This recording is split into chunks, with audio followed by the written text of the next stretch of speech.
From KNXT TV, Channel 49, this is Valley View. Hi there, I'm Austin Reed. Hit me up on Facebook, Instagram, Twitter, and TikTok. We're so happy that you're back with us this week. You know, Valley View is all about what's happening in the Central Valley, Central California. We tell stories and give you information that you really need to know, so we appreciate your time. My next guest this week is Roger Slingerman. He is with UCP, otherwise known as United Cerebral Palsy. Right, of Central California. Central California. Right, Roger, thanks for being my guest this week. No, we're glad to be here. It's always good to be able to tell what we do and let people know, share our story, and then let people know what community opportunities are out there for persons with disabilities or other families out there. So anything, that'd be great. I want to start with your story. How long have you been the director? I've been the executive director since June of 16. Okay. Yeah, so just a little over 5 years. I came down. I used to work at UCP of Stanislaus and Tuolumne counties up in Modesto. So I was there for 2 years prior to coming here. And then prior to that, I used to work for Special Olympics Northern California as an executive, actually the vice president of sports. I ran all the state tournaments. So, yeah, I've been working with people with disabilities for almost 26 years and been very fortunate. And it's just, I love my job and I love what I do. And I love to see the results of the things that we provide and the services we provide for people with disabilities. When you think back just to 5 years ago, have you guys made like really big leaps? Yeah, I really believe so. We were in a good position that 5 years ago. They had some rate changes, and so there was some additional funding that kind of helped us kind of continue to move forward. But we've also expanded some of our programs. We started a new program about 3 or 4 years ago called The Nest, which was more of a senior-laden program for persons with disabilities, similar to our adult daycare program that we currently offer, but a lot more, medical issues with some of the students that come in. But we've expanded there. We've expanded in our transportation department. When I started, we had probably 10 or 12 vehicles. Now we're up to 32.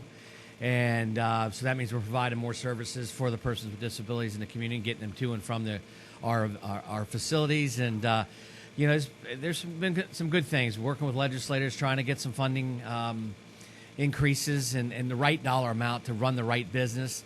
And, COVID was a tough time, but, the state of California supported our programs and services. We went to more of a virtual, using technology and doing a lot of other things. It really has made us stronger as an organization. We were able to, continue to get funding to offset costs of staff. We didn't lose too many staff. Had to lay off a handful, but not too many. So we've been very fortunate. We've got great staff, great people. I've got staff that have been there 30 years. So there's so many pluses to what they want, what their future. They always want to continue to look to the future, and we're excited too because we just purchased a new building back in May, and our plan is to move into that building within the next 18 months or so.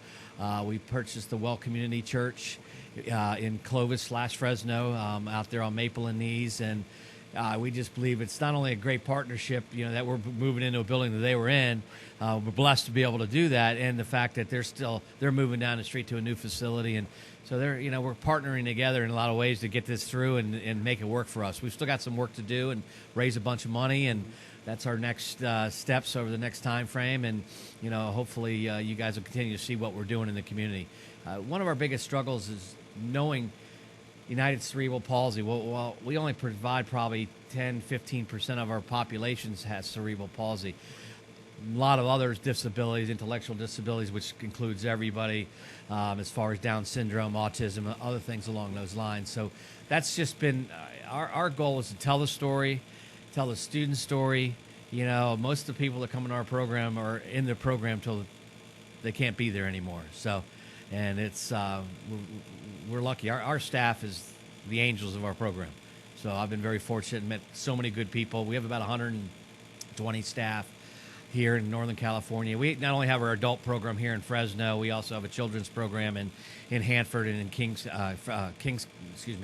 County as well. Yeah. So it's we've done a lot of good things over the 5 years I've been here, and it was all set by precedence by the previous executive director and the staff that was here, and the longevity of our staff and some of our board members. For folks out there that don't know, maybe they've heard about UCP, United Cerebral Palsy. Correct. Correct. What? But they don't know exactly what it is. Can you kind of walk us through? Yeah, that's we have adult here in Fresno. We have adult day program services, and we're vendorized through the Central Valley Regional Center. There's 21 regional centers in California that basically they help vendor the programs that will provide services for persons with disabilities.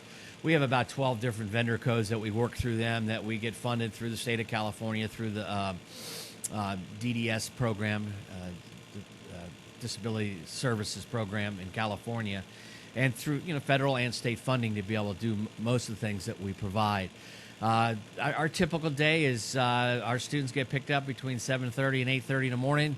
They arrive at our facility. They spend 6 hours at our facility or out in the community, depending on the program they're in. We have some programs that go down to Sorensen's that do art. We have stuff that interact in the community as much as they can. The typical age of our students is 22 and over. Probably the average age is probably in the 50s. We've had students in our program as old as 87, 88 years old. So, yeah, it's pretty incredible from that standpoint. And people don't know, like they'll come in, we have our art room, we have our technology lab, we have, other groups that go out in the community or provide volunteer services out there. It's hands-on for a lot of students. One of the challenges we face is that all of our students, a lot of our students have to get changed, need basic care needs. So we do, as they say, 170-some changes a day in our facility. They get there in the morning, get off the buses, they go to lunch, they do it again, and at the end of the day before they get on the buses. So it's, we need site and facility-based programming so that our people can have that, because there's not a lot of places you can go where there's adult changing rooms in the community. So we've been around since 1954. It started as a family-run organization, and most people see the buses, most people see the facility, but they walk in and go, I didn't know you did these things. It's a classroom-style setting. We consider them students because they're learning.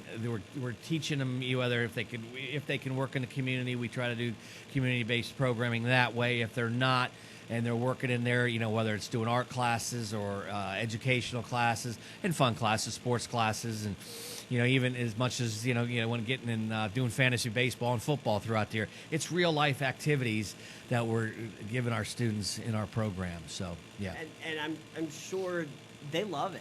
Oh, they missed it. I'll tell you what, you really can see the difference in the year.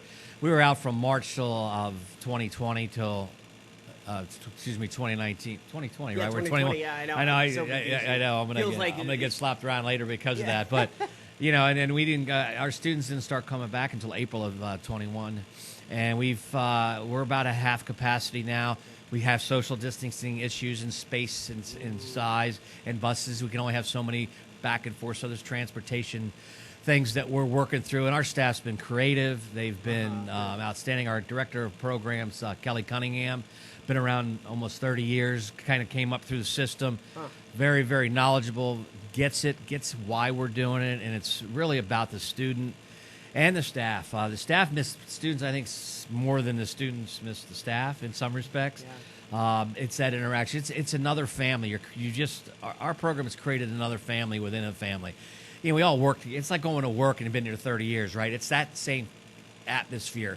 Walking around, talking about what you're doing on your daily basis, including them, feeling what that person is, whether they like sports, whether they like art, whether they like performing, whether they like cooking. We have cooking classes as well. So there's a lot to offer. We always encourage people to come by and do a tour.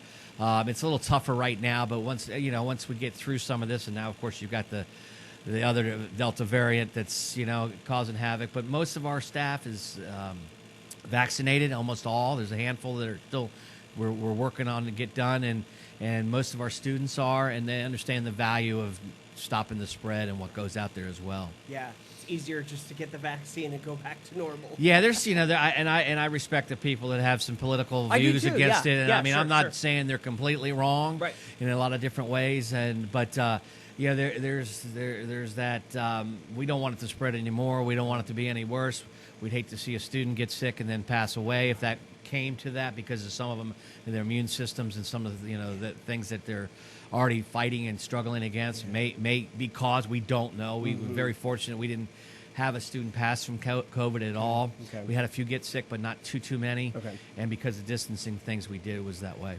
So hopefully, maybe back to normal within a few months. I would have said that about 2 or 3 months ago. We were headed in that direction. Right. Maybe by September when schools and things go back.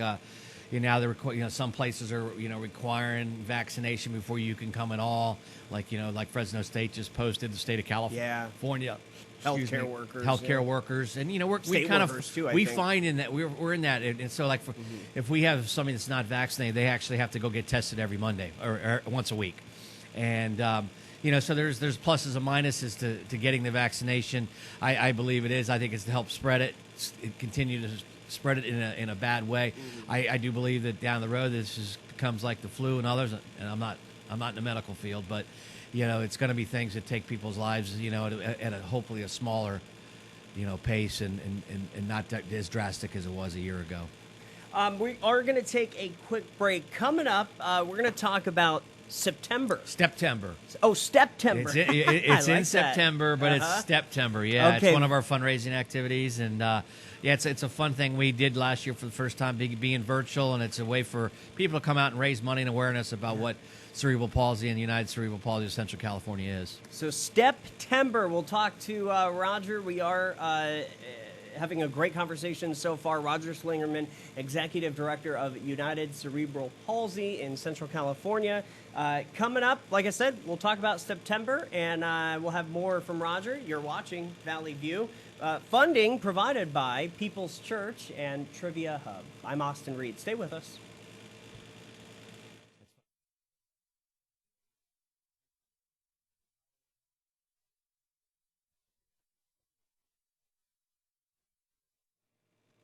Welcome back to Valley View on KNXT TV, Channel 49. I'm your host, Austin Reed. Hit me up on Facebook, Instagram, Twitter, and TikTok. Valley View spotlighting what's great about the Central Valley. And we are learning a lot today about United Cerebral Palsy, which is based here in Central California. Our guest this week is the Executive Director, Roger Slingerman. Welcome. Hey, Austin, good seeing you. Having a good conversation Always, so far. Yeah, no, I appreciate it. It's funny when you said UCP of Central California. Just so you know, we're part of an affiliate of UCP of National, which is out of D.C. and been around. They've been around about 72 years. We've been around 68 years. Incredibly enough. And bottom line is that there's 57 or 58 affiliates across the country and in Canada that provide similar or different services for persons with disabilities. And whether it's adult day programs, respite programs, they do, home care, or they have housing, information, transportation. So there's a lot of different ways that we've done that. It's, so we're branded by them. And, we've always struggled with our name because we're not just cerebral palsy. And that's a similar struggle across the country, but we were created, and we never want to lose that affiliation to them. Right. So one day we may have a different name. Maybe it's a different name in our building, and it helps the people understand more of what we do. But it's our thing is just keep telling the story of how you benefit a person with disabilities in a bigger and brighter way. So cerebral palsy, how do you explain that? It's a disability. Yeah, that's good. That's above my pay grade, even though I'm the executive director. It's you're born with with it, and there's variant types of cerebral palsy, and when the different stages as you get older, those type of things. So I leave that to the medical area. I just know we provide the program services for them, and that was. That's all we had at one point back in the 70s, 60s. Back then, it was just people with cerebral palsy. But then as it changes in the programs and how to fund, and so you end up offering different services like Down syndrome and things that now autism is there's a lot more people with autism on the spectrum getting into the program and services. So there's a lot more programs out there that provide that type of service for people with autism or behavioral programs, that they have different teaching needs, different structure of their program than we may have at that point. So Okay, September. This is September 1st through the 30th. Correct. Moving Together for Cerebral Palsy. Correct. What is this? It's it was an initiative that goes back about 10 years for the Cerebral Palsy Association Foundation, CPAF, and we got involved with it last year. It's a health fitness step program. So you basically you sign up. Your goal is 10,000 steps a day over 30 days, which, do the math, that's 300,000 in a month. But it's not just stepping, because it's all types of activities. So there's 60 different activities, whether you're walking your dog, doing housework, yard work, playing softball, playing basketball. Anything that you're doing activity-wise, you can do. You go online. What's great, everything's online, and there's an app. You can do everything there. You don't have to have something on your hand every day. Well, I didn't get my steps in. No, you can put the activities you did in that day. As an example, last year I did over 600,000 steps, activity steps through that month. Walking the dog, playing with the dog, playing softball, going to my kids' games, walking the golf course. All those type of things are all activity-based that allow people to do that. And it's supposed to get you in a routine, in a rhythm to do that. And, so for me, I did it all last September. I was excited. I did really well. And now I got to start it back up and get back in my routine. Right. It's, health-based initiative. It's we have some companies that are involved with their employees. There's sponsorship opportunities where if a company sponsor, then all their employees get to register for free. There's really... You can go on there's a site, it's september.us. Oh, yeah, we're looking at it right now. Yeah, we're looking at it right now, and there's different ways to move that actually do that from that standpoint. It's a lot of fun. It's competitive. You can do it individually or you can do it in teams of 4. Mm-hmm. So you can compete within your organization. Do that, and we did that last year. We had a top stepper.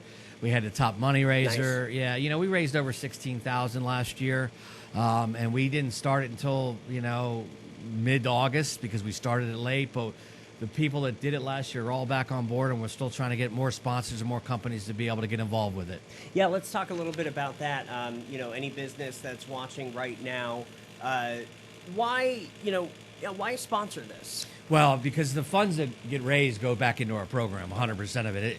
It all goes into our activities at our program, whether it's art supplies, whether it's upgrading in technology, whether it's gas for vehicles. I mean, we have that, but it's those extra things that we can do with our students. So it's not just the same routine. We make adjustments in our classrooms. We offer as many 30 different classes a semester so that students can get the different variety and see things and do things that they like to do. So it pays for the upgrades and the facilities and the things that we can do, or activities like going to a Grizzlies game. Yeah. We've done, or going to a soccer game with Fresno when it was the Fresno Fuego. Yeah. Now it's the new program coming in. Is the Fuego gone? Fresno FC's gone, Okay. but Fuego is now starting, and they're getting ready to build a new facility and be in program from that standpoint. Yeah, Interesting. yeah. Okay. So they were there. They left. They came back. So, yeah. So they're excited about that and having a men and women's team. But our students don't get that opportunity. So we create that for them, whether it's during the school program time or we try to do things at an extra time to be able to do that. Yeah. So, Let's see. As we are, moving into fall and winter, and hopefully, like you said, maybe you guys will be able to have a bigger capacity. What other things are you hoping for as the year goes on? Well, we're hoping to get back to complete normal, where everybody can come in and not have masks and be able to do that. But we're at 50% capacity in our adult program now, maybe a little bit higher.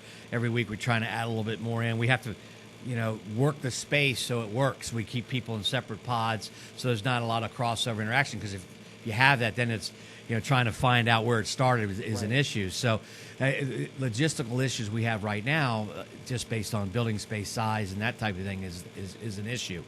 But we're hoping that now, like I said, with the Delta variant, we'll see what happens. Mm-hmm. But we have most of our people have had the vaccine. They understand about getting back. It makes sense. There are a few that don't like it because of political reasons. There's some truth and there's not some truth. But it's about getting people back being normal and not spreading something that could get worse. But during this time frame, we actually purchased a new building, and and we will be actually moving into that building probably within 12 to 18 months. So we've got some renovation that we'll end up doing and some adjustments and changes. The company we bought this from, they are building a new facility, so they're still in, and they're subleasing. So it's a win-win for them and us. And it's the Well Community Church on Maple and Ease, and we're excited about the partnership that we feel that'll be with us and them forever. In addition to having a bigger, larger facility. It has parking, which is a big issue for us, staff, and opportunities for us to utilize it in the community in the evenings on weekends when it's kind of empty, whether it's for a mixture of people with disabilities, without, or music or activities, or we have an event center that we can do some things with. But we want to gear it so people see what UCP does, because like you asked me earlier, most people hear the name, see the buses, don't know what we do. So, yeah. Let's see. I want to ask you, what do the families report? You know, the families of the men and women that are in your program. What do they say? I've been there 5 years. I very rarely have had anybody be negative. Now, there's always that, because not every program. There's other programs out there with disabilities, so not every program fits their child or their adult. It's not even a child anymore. These are adults. Yeah, sure. And so there's always going to be a few things that don't fit correctly. But our families, they're very giving. They're very supportive. They're the driving force. And a lot of our students too live in group homes, so they have their group homes become their family in addition to their family members. And we have students that are 60, 70 years old. Their parents are gone. So it makes it difficult. So we are their extended family. Yeah. And our staff treat it like that. And the staff becomes friendly, and they believe in each other and help each other out when we all have tough times. And there was some tough times during COVID, and every year when you have 120 employees working in different sites and different places, it's like that. And I don't want to not talk about our children's program down in Hanford, because that's an early intervention program. We also work with the First Five in California.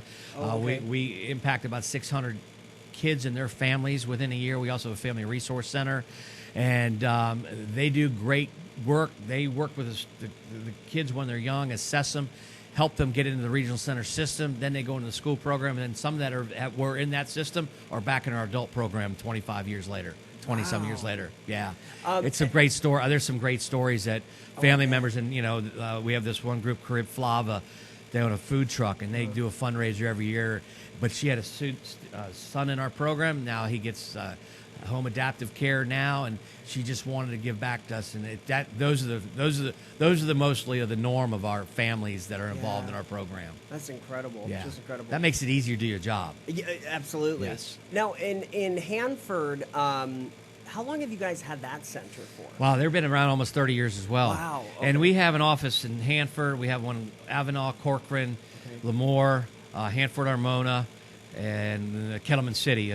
We're combining a couple because of funding issues, but we still provide that service through First Five, through the Family Resource Center, through the state, and then we also have our UCP program that's a vendorized program through the regional center system.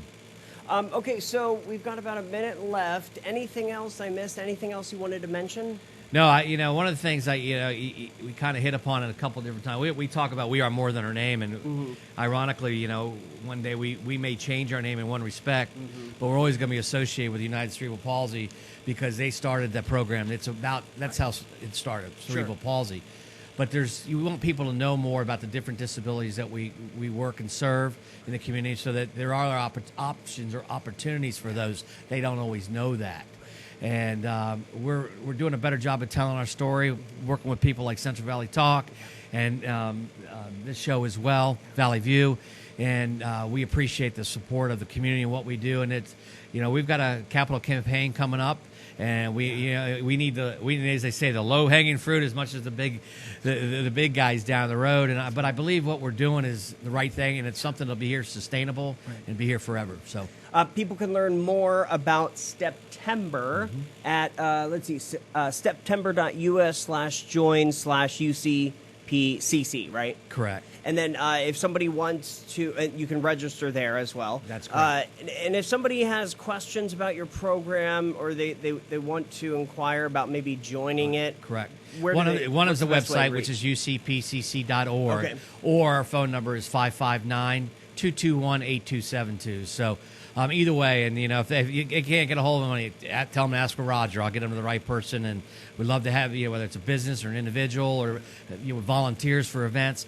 There's a wide range of ways we can do it, or interns that want to come and learn, or eventually down the road, get into this field. Right. Great way to come and check it out. Absolutely. And it's a rewarding career, too. Oh, it is. I've been doing this for 30 years, from working Special Olympics to running a nonprofit and doing events for people with disabilities, and now being here. And it's just they're all positive, and each time you try to impact as many people as you can. Right. Making a big difference. Roger, thank you for joining us on Valley View. Appreciate your time. Hey, thank you, Austin. Appreciate you and Valley View. Thank you.